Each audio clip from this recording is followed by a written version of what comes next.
Bem-vindos a mais uma aula da Escola São João Paulo II, estudo da doutrina católica. Nosso estudo de hoje é sobre os fiéis, hierarquia, leigos e vida consagrada. E os parágrafos vão do 871 ao 945. Então vamos iniciar a nossa aula no parágrafo 871. O título é Os fiéis de Cristo, hierarquia, leigos e vida consagrada. Então, quem são os fiéis de Cristo? Quem são os fiéis de Cristo? Fiéis de Cristo são considerados todos aqueles que, pelo batismo, são incorporados à igreja. Aqueles que, pelo batismo, se tornam corpo de Cristo. E aí diz nesse primeiro parágrafo que todos esses, diante de Deus, têm uma igual dignidade. Então, o batismo, independente do nosso estado de vida, independente se você é padre, se você é leigo ou religioso, você tem uma igual dignidade diante de Deus. Então, todos, lembrando que todos nós, independente do nosso estado de vida, recebemos o mesmo salário. Recebemos o mesmo salário. Temos uma hierarquia na igreja, temos uma diversidade de cargos e funções dentro da igreja, mas todos nós recebemos o mesmo salário. É diferente de uma empresa. Uma empresa, ela tem uma hierarquia, mas cada um tem um salário. O nosso salário é o mesmo. Nós todos receberemos, no final, a vida eterna. Então, inclusive, nós podemos citar aqui a parábola do trabalhador da última hora. Muitos trabalharam ali o dia inteiro, não sei se vocês lembram, mas é uma parábola bem conhecida. O Senhor chamou algumas pessoas para trabalhar pela manhã e trabalharam o dia inteiro. No final do dia, quase no final do dia ali, o Senhor chamou alguns para trabalhar e eles ganharam a mesma coisa daqueles que trabalharam o dia inteiro. Ou seja, o salário é o mesmo. A dignidade dos batizados é a mesma. 872. Entre todos os fiéis de Cristo, por sua regeneração em Cristo, vigora, no que se refere à dignidade e atividade, uma verdadeira igualdade, e é isso que nós acabamos de dizer. Então, embora nós tenhamos, pelo batismo, essa igualdade, existe uma diversidade na igreja que é natural da diversidade do corpo. O corpo ele tem membros diferentes e cada um com a sua função. Então, vejamos o que diz o parágrafo 873. As próprias diferenças que o Senhor quis estabelecer entre os membros de seu corpo servem à unidade e à sua missão. Pois, embora exista na igreja diversidade de serviços, há unidade de missão. Olha só, existe uma diversidade de serviços. Cada um serve de uma maneira, mas a missão é uma só. A igreja tem uma só missão. Uma só missão. Lembrando, eu queria voltar aqui, passou despercebido o parágrafo 871, algo que é importante para nós entendermos tudo isso. O parágrafo 871, no finalzinho, diz o seguinte, que os fiéis são chamados a exercer, segundo a condição própria de cada um, a missão que Deus confiou para a igreja. Olha só, a missão que Deus confiou, nós somos chamados a exercer a missão que Deus confiou à igreja. A nossa missão é a missão da igreja. Mesmo que eu saia sozinho para pregar, mesmo que eu saia sozinho para fazer uma formação, eu estou em missão pela igreja. Isso é muito importante nós sabermos. A Constituição, antes disso também, para finalizar aqui, estávamos falando da diversidade de serviços e unidade na missão. Então, há uma diversidade de membros, mas há uma unidade do corpo. Então, essa diversidade, ela é natural, é comum num corpo. Nós podemos pegar, por exemplo, o nosso próprio corpo. Nós temos membros diferentes no corpo, temos pés, temos mãos, braços, cabeça, e isso não nos torna várias pessoas. Nós somos apenas um. Da mesma forma, a igreja é um só corpo com vários membros diferentes, especialmente aqui estamos falando da diferença, da diversidade nos serviços. A constituição hierárquica da igreja. Aqui diz o seguinte: o que é constituição hierárquica da igreja? Aqui no nosso slide, nós temos aqui a pergunta: quem faz parte da igreja? Faz parte da igreja, nós já respondemos. Quem faz parte da igreja são todos os fiéis incorporados pelo batismo. E aí vem a importância da hierarquia eclesiástica. Vamos começar com essa frase aqui. Fazei-vos corpo de Cristo, se quereis viver do Espírito de Cristo. Somente o corpo de Cristo vive de seu Espírito. Mas este corpo, ele é formado por diversos membros e, além de ser formado por diversos membros, esse corpo da igreja possui uma hierarquia. Quem faz parte da hierarquia da igreja? A hierarquia é formada pelos ministros ordenados. Quem são os ministros ordenados? São os bispos, os padres e os diáconos. Diácono é um ministro ordenado. Ele não é um sacerdote, mas ele é um ministro ordenado e ele faz parte dessa hierarquia. Os leigos não fazem parte da hierarquia da igreja. A hierarquia é formada pelos bispos, pelos padres e diáconos, e todos eles em comunhão com o Papa, é claro. O próprio 874. O próprio Cristo é a fonte do ministério na igreja. Instituiu, deu-lhe autoridade e missão, orientação e finalidade. Então, foi vontade de Cristo a instituição da hierarquia, o clero. Foi Cristo que desejou a igreja como ela é nos dias de hoje. No 875, parágrafo 875, no final, nós temos aqui, o porquê disso, Ninguém pode conferir a si mesmo a graça. Ela precisa ser dada e oferecida. Isto supõe ministros da graça autorizados e habilitados da parte de Cristo. Ou seja, a graça precisa ser ministrada por alguém. Imagine que em uma empresa, eu trago essa comparação de uma empresa porque fica mais fácil para a gente entender. Imagine se numa empresa todos fossem chefes, se na hierarquia de uma empresa todos fossem chefes. Isso provavelmente não seria o ideal para a empresa, provavelmente essa empresa não iria prosperar. Então, Cristo criou uma hierarquia na igreja. Existe uma dignidade, existe igualdade dos membros, mas Cristo desejou que alguns membros fossem consagrados especialmente para o serviço do reino. Especialmente para o serviço do reino. Vamos lá. Vou continuar o parágrafo aqui, 875, tá? Dele, os bispos e os presbíteros recebem a missão e a faculdade de agir na pessoa de Cristo cabeça. Então, essa faculdade de agir na pessoa de Cristo cabeça compete aos bispos e presbíteros. Presbíteros são os padres, tá? Toda vez que eu disser presbíteros, são os padres. Então, compete aos bispos e padres a função de agir na pessoa de Cristo cabeça. É o que nós chamamos de persona Christi. Agir na pessoa de Cristo. Então, a graça, como diz esse parágrafo, o começo desse parágrafo, a graça precisa ser ministrada por alguém.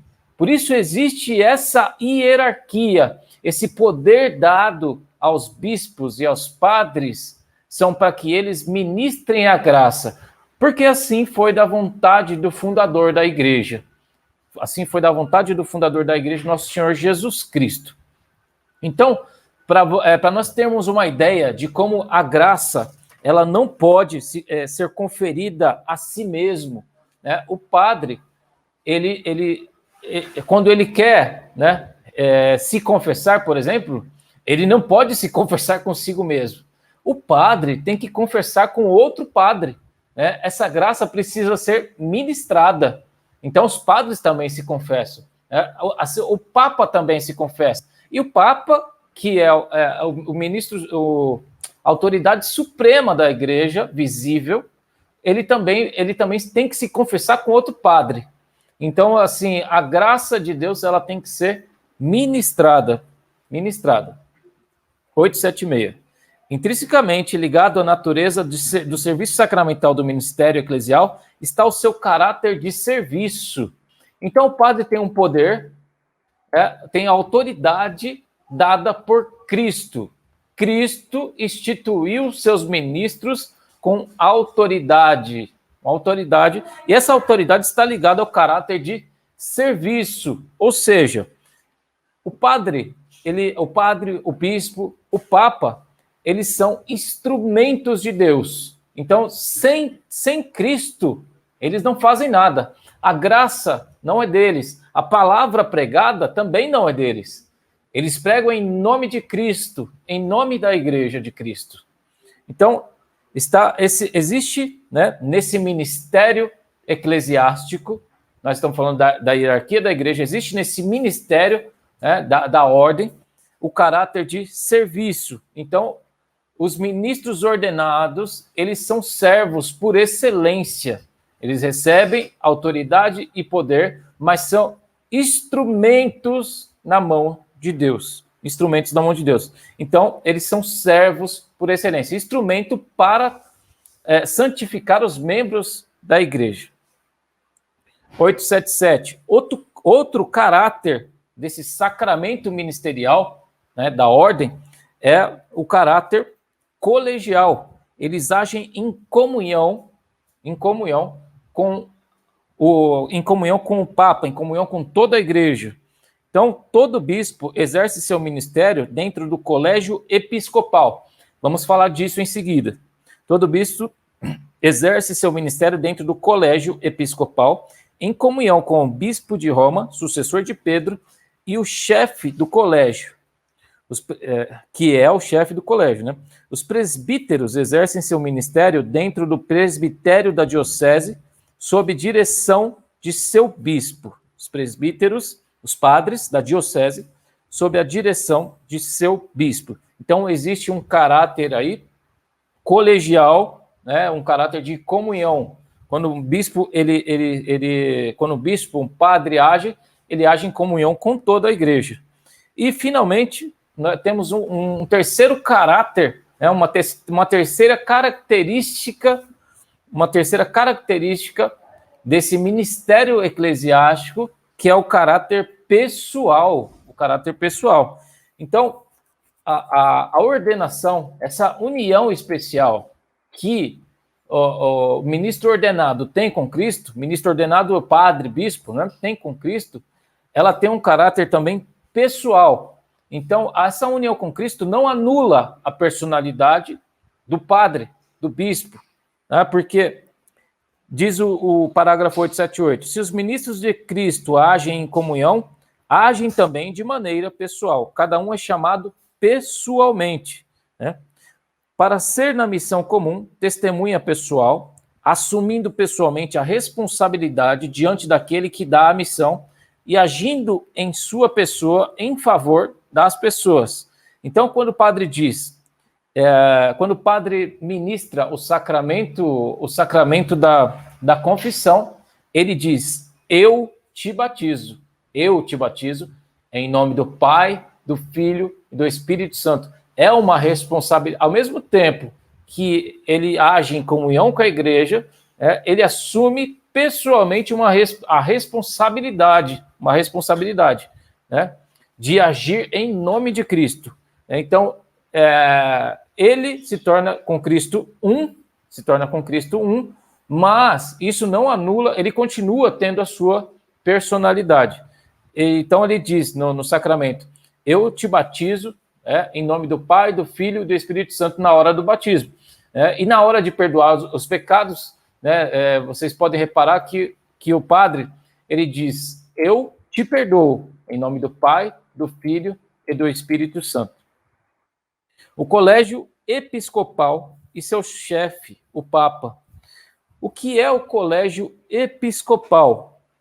O colégio episcopal é a união dos bispos com o chefe supremo da igreja visível, que é o Papa, o vigário de Cristo. Vigário de Cristo.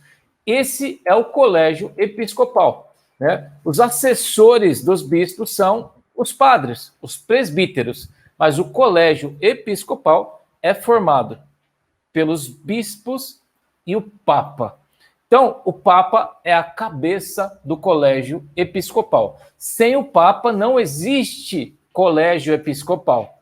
Então, nós podemos fazer essa analogia, na verdade, é uma sucessão. O colégio episcopal, no início da igreja, eram os 12 apóstolos, e Cristo como cabeça.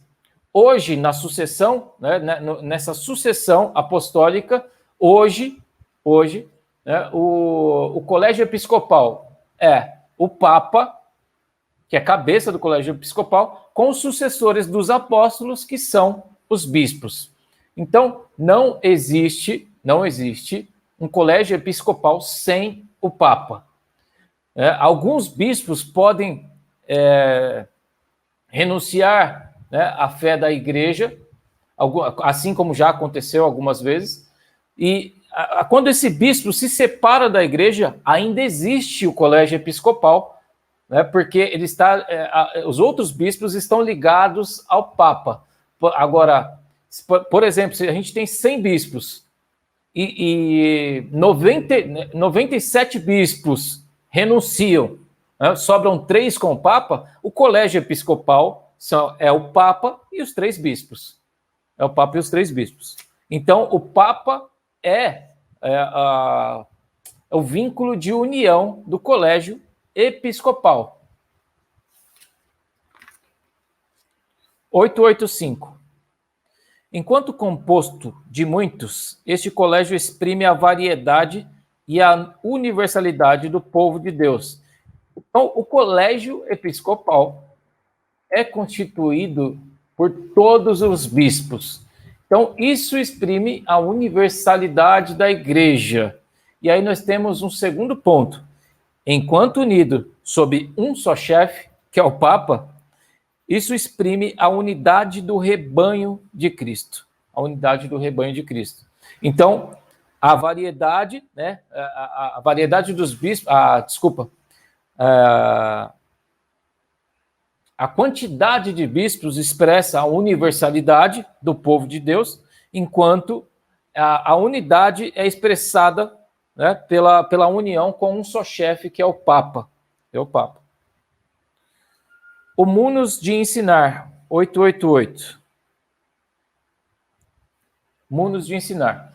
Então, esse colégio episcopal, sobretudo os bispos, eles têm a autoridade de Cristo para ensinar. É o magistério vivo da igreja. No 890 diz o seguinte: o ofício pastoral do magistério está, assim, ordenado ao cuidado que o povo de Deus permaneça na verdade que liberta. Então, eles são guardiões do depósito da fé. Eles guardam a fé para que nós não caiamos em erro.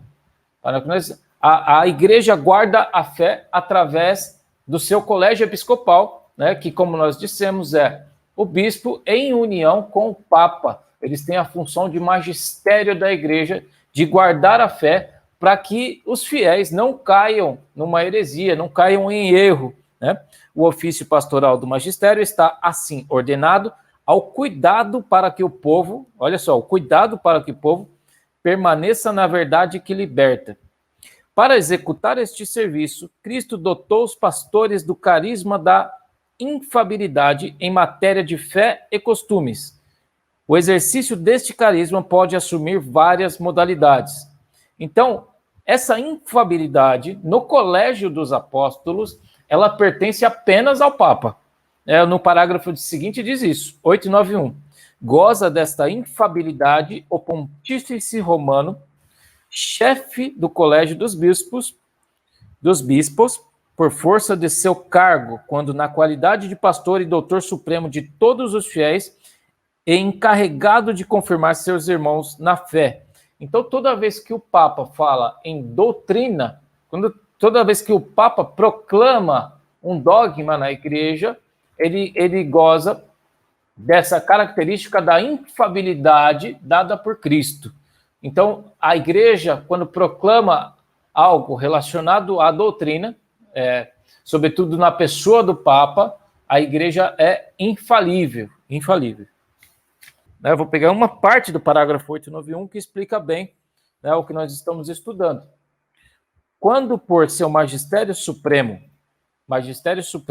a igreja propõe alguma coisa a crer como sendo revelada por Deus e como ensinamento de Cristo, é preciso aderir na obediência da fé tais definições. Então, quando a igreja proclama algo como revelação de Deus, como doutrina, é preciso aderir na obediência da fé tais definições. Então, nós devemos obediência à igreja quando a igreja nos fala de doutrina, quando a igreja nos diz o que é revelação de Deus para nós. Quando a igreja determina o que é e o que não é revelação de Deus para nós. Esta infalibilidade tem a mesma extensão que o próprio depósito da revelação divina. Então, além de toda aquela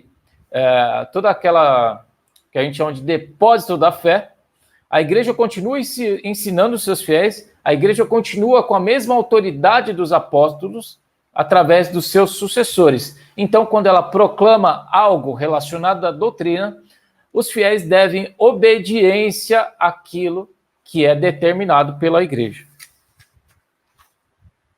O munus de santificar. Só um detalhe aqui, o munus é uma função, né? São funções da igreja, né? São as responsabilidades da igreja. Então, ela tem aqui a função de ensinar, por excelência a função de ensinar, autoridade, e por excelência o munus de santificar, a função de santificar. 893. O bispo tem também a responsabilidade de ministrar a graça do sacerdócio supremo, em particular na Eucaristia, que ele mesmo oferece ou da qual garante a oblação pelos presbíteros. Então, sobretudo, na Eucaristia, a igreja nos santifica através do bispo, né? E os presbíteros, os padres, eles agem em comunhão com o bispo. Então, essa função a função de santificar é por excelência dos bispos ordenados. Então, eles têm essa autoridade também da santificação e principalmente através da Eucaristia, do ministério sacerdotal. Nós dissemos no estudo da aula passada, nós dissemos que todos os fiéis têm, todo povo de Deus é um povo sacerdotal, mas o ministro ordenado é o povo sacerdotal de uma maneira diferente, porque ele está mais unido a Cristo pelo sacramento da ordem. Ele está unido a Cristo pelo sacramento da ordem. Então, essa função sacerdotal do bispo, com certeza é uma função superior à função dos leigos como sacerdotes. Então, nós não chamamos nem os leigos de sacerdotes, dizendo que é um povo sacerdotal, mas a palavra de sacerdote mesmo nós usamos para os padres e bispos. Então, o bispo, vou continuar o 893, o bispo e os presbíteros santificam a igreja por sua oração e seu trabalho, pelo ministério da palavra e dos sacramentos. Santificam por seu exemplo, não agindo como senhores daqueles que vos couberam por sorte, mas antes como os modelos, e assim chegam com o rebanho que lhes está confiado a vida eterna. E por fim, nós temos aqui, né, nessa função sacerdotal, por fim, nós temos aqui como função dos ministros ordenados o munus de reger.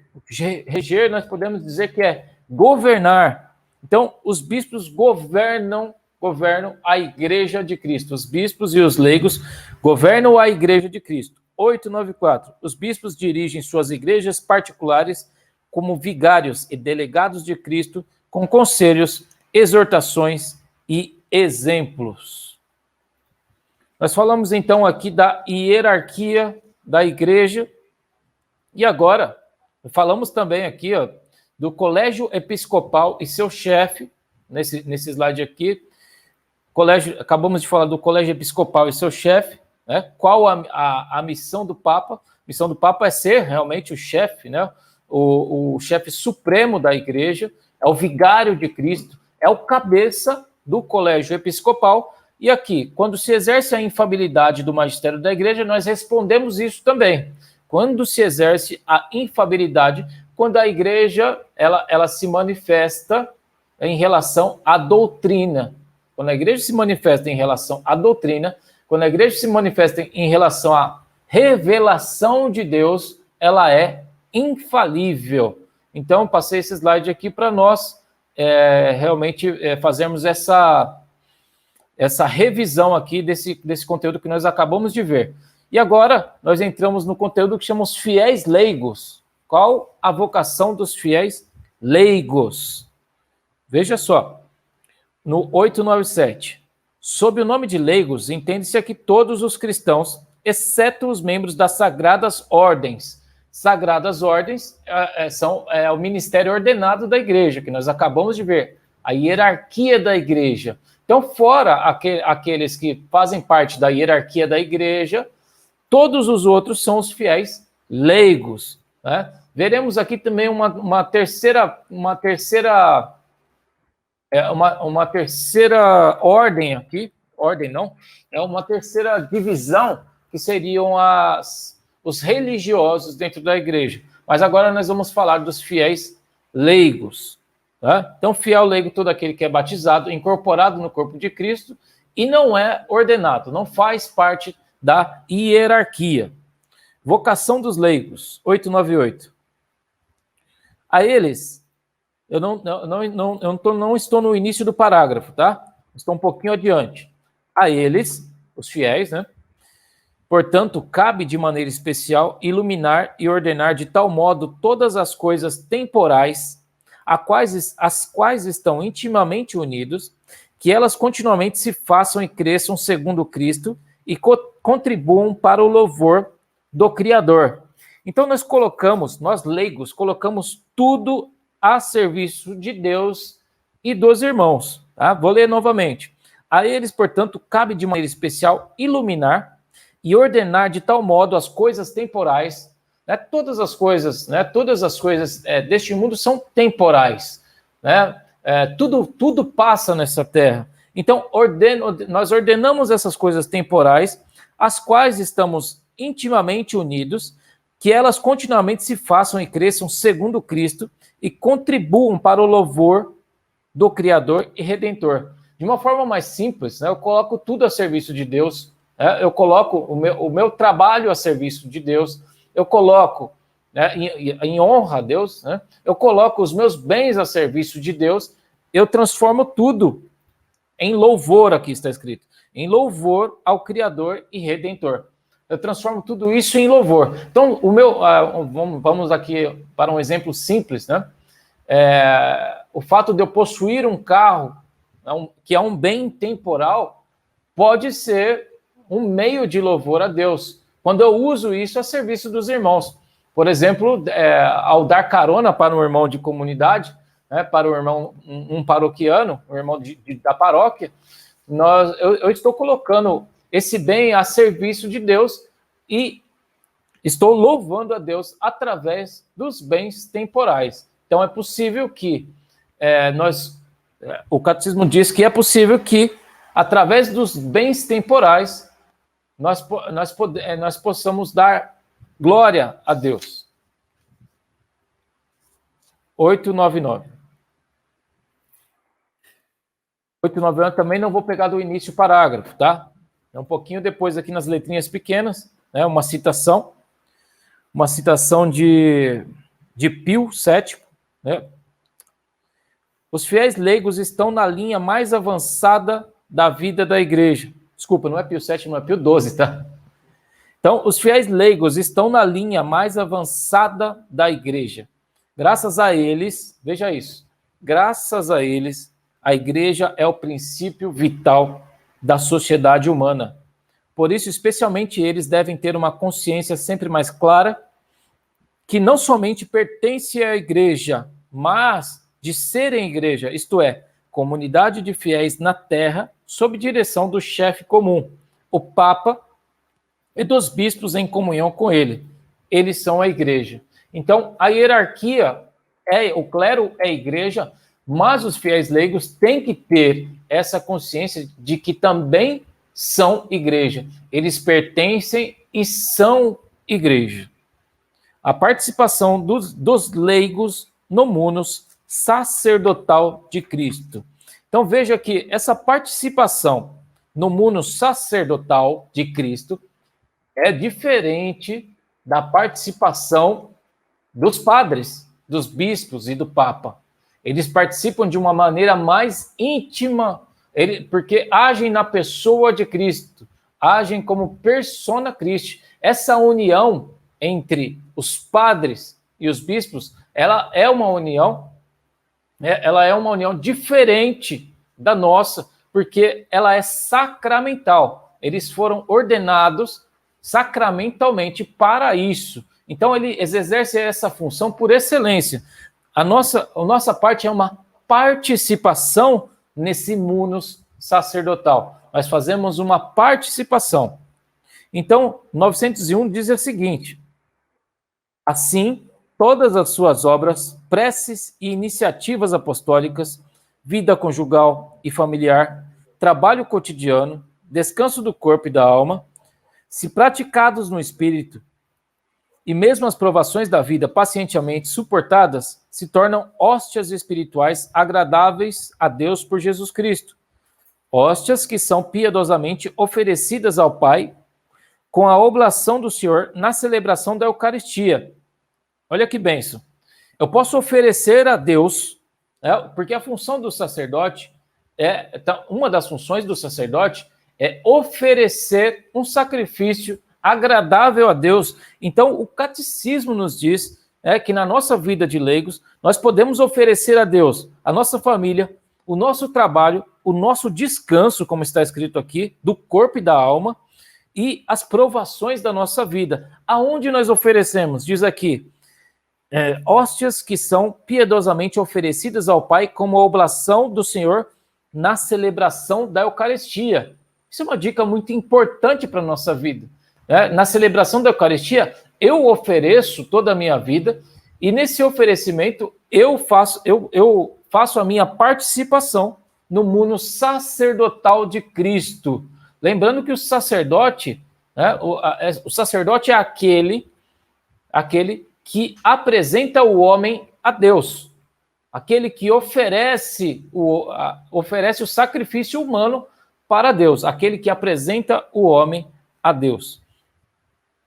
902, de maneira especial, os pais participam do munus de santificação quando levam uma vida conjugal com o espírito cristão e velando pela educação cristã dos filhos. Então, quando eu vivo um casamento cristão, quando eu vivo realmente um casamento segundo Cristo, e quando eu educo meus filhos na fé, através desse matrimônio, eu estou oferecendo os meus filhos a Deus. Eu estou agindo como sacerdote. Eu estou participando, fazendo a minha participação no ministério sacerdotal de Cristo. Então, eu ofereço ofereço o meu trabalho, ofereço aqui meu descanso do corpo e da alma, minha vida conjugal, minha vida familiar. E aqui, então, diz o catecismo que quando nós educamos nossos filhos na fé, nós também participamos desse mundo sacerdotal de Cristo. Né? Quando nós educamos nossos filhos na fé, é como se nós estivéssemos oferecendo para Deus os nossos filhos. Sua participação no mundo profético de Cristo. Então, os leigos participam também nesse mundo profético. Eu disse aqui que o sacerdote é aquele que apresenta os homens a Deus, né? E o profeta é aquele que apresenta Deus aos homens. O profeta é o que apresenta Deus aos homens. O sacerdote apresenta, né? O sacerdote apresenta os homens a Deus, o profeta apresenta Deus aos homens. Então se trata da evangelização. Ensinar, diz o catecismo, ensinar alguém, no 904, né? Ensinar alguém para levá-lo à fé é a tarefa de cada pregador e de cada crente. Então, ensinar a fé não é uma tarefa somente do sacerdote, do bispo, do papa, do magistério da igreja. Diz aqui, ensinar alguém para levá-lo à fé é a tarefa de cada pregador, e aí vai mais além, e até de cada crente. De cada crente. O 905, que vem em seguida, diz o seguinte, que essa evangelização, que esse ensino, ele pode vir pela palavra ou pelo testemunho de vida. Então você não precisa ser um pregador para exercer a sua função profética. Se você não consegue, se você não tem uma habilidade para ser um pregador dentro da igreja, você pode dar, pelo testemunho de vida, exercer o seu munus profético dentro da igreja. Então, os leigos exercem sua missão profética também pela evangelização, isto é, o anúncio de Cristo feito pelo testemunho da vida e pela palavra. Então, testemunho de vida ou pela palavra.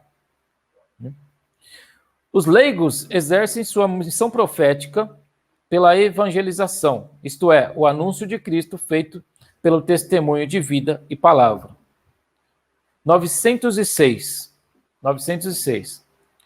Os leigos que forem capazes e que se formarem para isso, pode também dar sua colaboração catequética. Aqui tem um detalhe, né?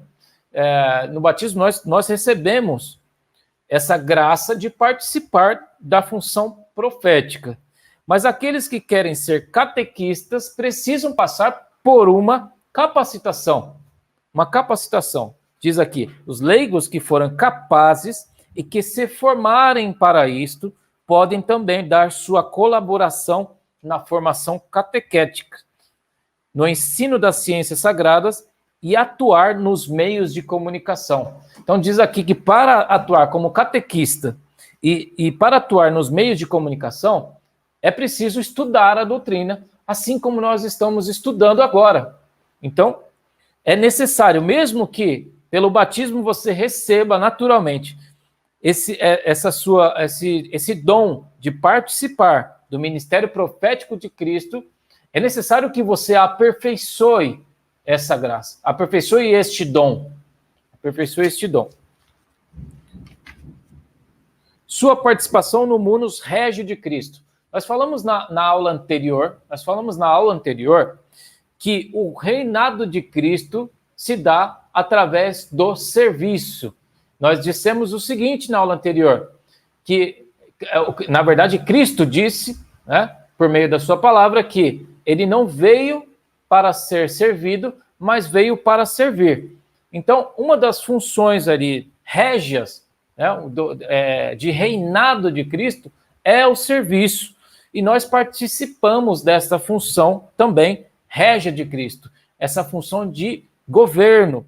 Mas, para participar dessa função de governo, nós precisamos primeiro governar a nossa vida.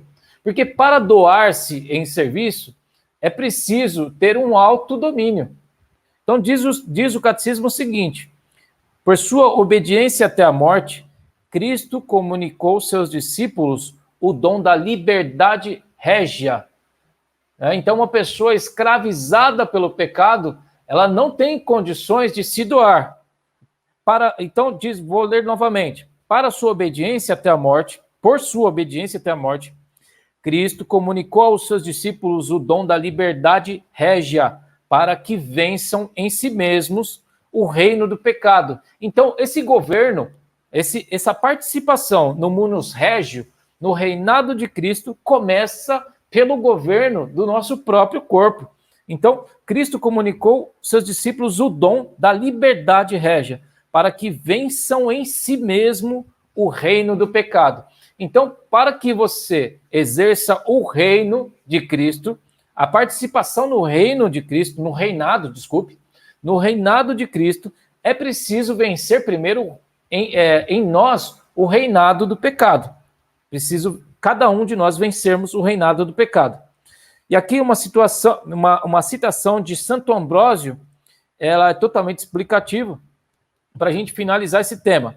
Aquele que submete seu próprio corpo e governa sua alma, sem deixar-se submergir pelas paixões, é o seu próprio Senhor. É dono de si mesmo. Pode ser chamado rei, porque é capaz de reger sua própria pessoa. É livre e independente e não deixa se aprisionar por uma escravidão culposa. Ou seja, o que ele quer dizer com isso? Eu sou o Senhor do meu próprio corpo e por isso eu posso me entregar a Deus e posso me entregar ao serviço dos irmãos. Então, eu preciso ter um domínio sobre a minha pessoa, eu preciso ter um autodomínio, um autoconhecimento, né, para que eu seja livre para Deus e para o serviço dos irmãos. E aí nós temos aqui também, né, uma outra... Então, nós falamos da hierarquia, nós falamos também dos fiéis leigos, e aqui a igreja nos apresenta separadamente uma outra realidade, que é a vida consagrada. 914. O estado de vida constituído pela profissão dos conselhos evangélicos, embora não pertença à estrutura hierárquica da igreja, está, contudo, firmemente relacionado com a sua vida e santidade. Então, quer dizer, é da vontade de Deus a hierarquia da igreja, padres, bispos, papa e os diáconos ordenados. É da vontade de Deus os fiéis leigos e também é da vontade de Deus a vida consagrada, porque somos um só corpo, cada um com a sua função específica. Então aqui, a vida consagrada, o catecismo coloca que ela tem uma relação muito, muito forte com a vida e a santidade da igreja. Conselhos evangélicos e vida consagrada. Os conselhos evangélicos, em sua multiplicidade, são propostos a todo discípulo de Cristo. A perfeição da caridade, a qual todos os fiéis são chamados, comporta para os que assumem livremente o chamado à vida consagrada. Ou seja, alguns leigos, né, ou até ministros ordenados, são chamados a uma segunda vocação. Uma segunda vocação. São chamados a uma vida consagrada, a seguir a Cristo mais de perto. Então, eles são chamados à perfeição cristã.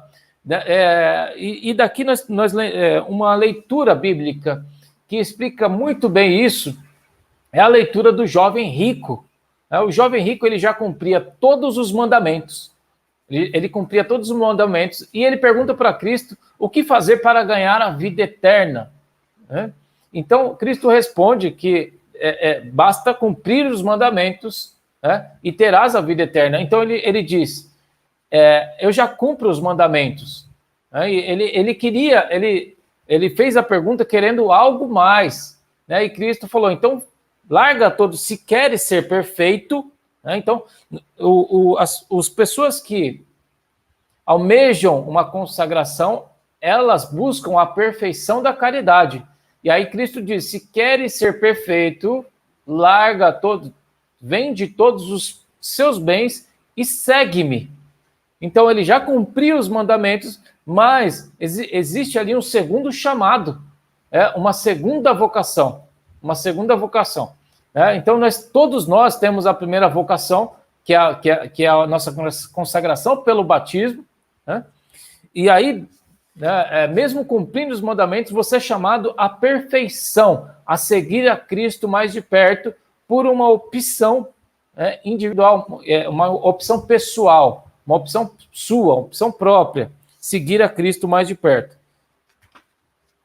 Então, diz o 917, né, o título do 917 é o seguinte: uma grande árvore de múltiplos ramos. Então, a vida consagrada, essa vida consagrada tem uma diversidade muito grande, né? Nós temos aqui a vida eremítica, vou passar por cima aqui de alguns exemplos de vida consagrada. A vida eremítica são aqueles padres, né, que viviam no deserto, eles viviam sozinhos, né? Embora nem sempre professem publicamente os 3 conselhos evangélicos, os eremitas, por uma separação mais rígida do mundo, pelo silêncio da solidão e pela assídua oração e penitência, consagram a vida e ao louvor de Deus e à salvação do mundo. Os eremitas mostram a cada um o aspecto interior do mistério da igreja, que é intimamente pessoal com Cristo. Escondida aos olhos dos homens, a vida eremita é a pregação silenciosa daquele ao qual entregou a sua vida, pois tudo é para ele. É um chamado peculiar a encontrar no deserto, precisamente no combate espiritual, a glória do crucificado. Então, essas pessoas, elas viviam totalmente isoladas. Essa é uma vocação bem específica da vida religiosa, né? É um chamado muito específico, em que eles não eram chamados em viver em comunidade, mas eles viviam uma vida de penitência, uma solidão em nome do reino, né? Em benefício do reino. Temos aqui também outra vocação, que são as virgens e as viúvas consagradas, são mulheres que vivem o celibato. A vida religiosa em si, são homens e mulheres que vivem em mosteiros, né? Temos os institutos seculares, as sociedades de vida apostólica, consagração, né? A sociedade de vida apostólica. E então temos alguns tipos de consagração, né? Que são a vida eremítica, são aqueles que são chamados a servir a Deus na solidão, né? Uma vocação bem específica, eles vivem essa solidão em penitência, né? em favor do reino. As virgens e as viúvas consagradas que vivem, né? As virgens que consagram a vida no celibato, né? Elas não têm uma função específica, mas elas consagram-se a Deus, né? E vivem o celibato no mundo mesmo, né? E as viúvas consagradas, que depois de ficarem viúvas, elas fazem a opção de não se casar novamente e consagram também a sua vida a Deus. E temos a própria vida religiosa, que é a vida monástica, a vida nos mosteiros, os institutos seculares e as sociedades de vida apostólica, que são duas categorias bem parecidas. Uma delas, né, que é a sociedade de vida apostólica, ela não faz votos. No máximo, ela faz algumas promessas de vida que não são para a vida inteira, e ela tem esse caráter de viver a Constituição. A Constituição. Então, ela vive a santidade pela Constituição da própria sociedade de vida, da própria chamada Sociedade de Vida Apostólica.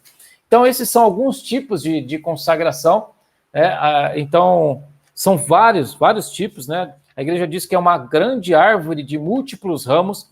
Então, existem vários tipos de consagração na igreja. Então, essa aula de hoje foi a respeito da hierarquia, leigos e vida consagrada.